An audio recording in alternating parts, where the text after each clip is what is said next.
हम यकीनन पार्लियामेंट को जवाब दे हैं, मगर उसके साथ साथ हम कराची और पाकिस्तान की आवाम को भी जवाब दे हैं। हम पर भी जिम्मेदारी हुकूमत के इत्तेहादी होने के नाते अमन व अमान की इतनी है, जब हमारी कोई सुनवाई नहीं है, हमारा कोई मशवरा लेना नहीं चाहता। आज के इतने इंपॉर्टेंट अमन व अमान के बारे में जो इजलास हुआ वज़ीर-ए-आला हाउस में, उसमें एमक्यूएम को इनवाइट करना तो दूर की बात है, एमक्यूएम को एतमाद तक में नहीं लिया गया। ऐसी सूरत हाल में इस हुकूमत में बैठने का क्या फायदा है?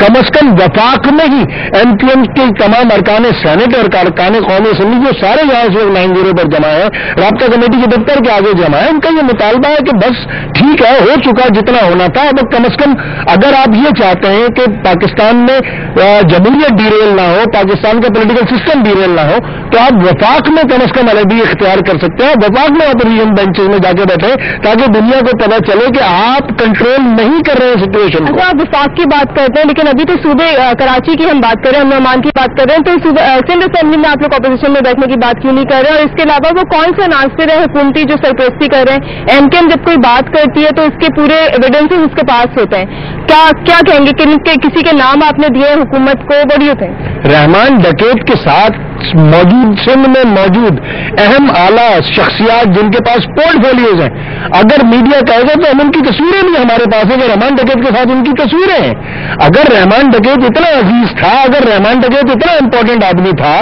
कि उनके मुख्तलिफ वुज़रा के साथ हमारे पास तस्वीरें मौजूद हैं, तो खुदा के लिए कराची वालों का ये कसूर नहीं है। इसको एक साजिश के जरिए निशानी रंग देने की कोशिश की जा रही है, बलोच महाजिर फसाद करने की कोशिश की जा रही है, जबकि वो सिर्फ और सिर्फ गैंग वॉर का इलाका है, उसको पॉलिटिकली इस्तेमाल किया जा रहा है, पॉलिटिकली सरपरस्ती करके एमक्यूएम को हिट किया जा रहा है, एमक्यूएम के कारकुनान को शहीद किया जा रहा है। जब हम चाहेंगे हम मीडिया को सबूत दे सकते हैं कि बाकायदा उनकी सरकारी सरपरस्ती मौजूद है। अच्छा, वज़ीर दाखिला का ये कहना है कि अगर हम यारी में ऑपरेशन स्टार्ट कर दें तो सिर्फ यारी में टारगेट किलिंग नहीं हो रही, मुख्तलिफ इलाके हैं कराची के, जैसे पाक कॉलोनी हो गया, नाजमाबाद है, वहां पे भी हम ऑपरेशन करेंगे। इस बारे में आप क्या कहेंगे कि जुल्फ़िकार मिर्जा की इस स्टेटमेंट को कैसे देख रहे हैं आप? देखिए, हम यही चाहते हैं कि जहां पर भी बिला तफरीक जो कराची में दहशतगर्द मौजूद हैं, अब मैं आपको बताऊं कि कराची में एक इलाका है शेरपाव कॉलोनी, वहां से दहशतगर्द निकलकर पूरी कराची में हमला आवर होते हैं, मुख्तलिफ सियासी जमातों के कारकुनों को और सबसे ज्यादा एमक्यूएम के कारकुनों को टारगेट किया जाता है। पिछले 6 महीने में एमक्यूएम के 70 से ज्यादा कारकुनान को टारगेट किल किया जा चुका है।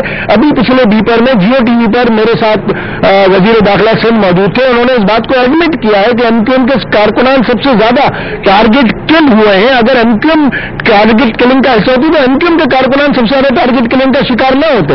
एमक्यूएम के कारकुनान को पिछले 6 महीनों में 70 से ज्यादा शहीद किए जा चुके हैं। अभी लियारी गैंग वॉर का निशाना एमक्यूएम के 8 कारकुनान बन चुके हैं। एमक्यूएम के कारकुन आमिर का सर काटकर फर्श में जमीन पर डाल दिया गया। ऐसी सूरत हाल में अगर इस तरह की खौफ व इराज की सूरत हाल होगी, अगर हमारे इत्तेहादी हमें ही जो है वो अगर महफूज बनाने में नाकाम होंगे तो हमारे पास रास्ता क्या रह जाता है। मेरी राब्ता कमेटी अभी मीटिंग कर रही है, मगर मेरी समझ में नहीं आता कि वो क्या मीटिंग कर रहे हैं। उनको इस फैसले में उजलत करनी चाहिए। मुनासिब फैसला मुनासिब वक्त नहीं होता है, वो फैसला करें और ठीक है, बिला अपोजिशन में बैठे हो कम से कम वफाक की सतह पर। तो हैदर साहब, आप ये कह रहे हैं कि अभी आप राब्ता कमेटी जो है इस पर फैसला कर रही है, यानी कि नजरसानी हो रही है कि अगर आप लोग अपोजिशन में बैठेंगे या नहीं बैठेंगे वफाक के अंदर। सिंध असेंबली के हवाले से कुछ भी नहीं कि सिंध में भी आप लोग वफाक में वो अपोजिशन में बैठेंगे या यहाँ पर हुकूमत के साथ ही हैं? हम यकीनन जाहिर है राब्ता कमेटी एमक्यूएम के 30 अरकान पार्लियामेंट है, 25 हम नेशनल असेंबली के रुकन है, 6 हमारे सेनेटर्स हैं। हमारा अपना एक इन्फ्लुएंस है राब्ता कमेटी के ऊपर।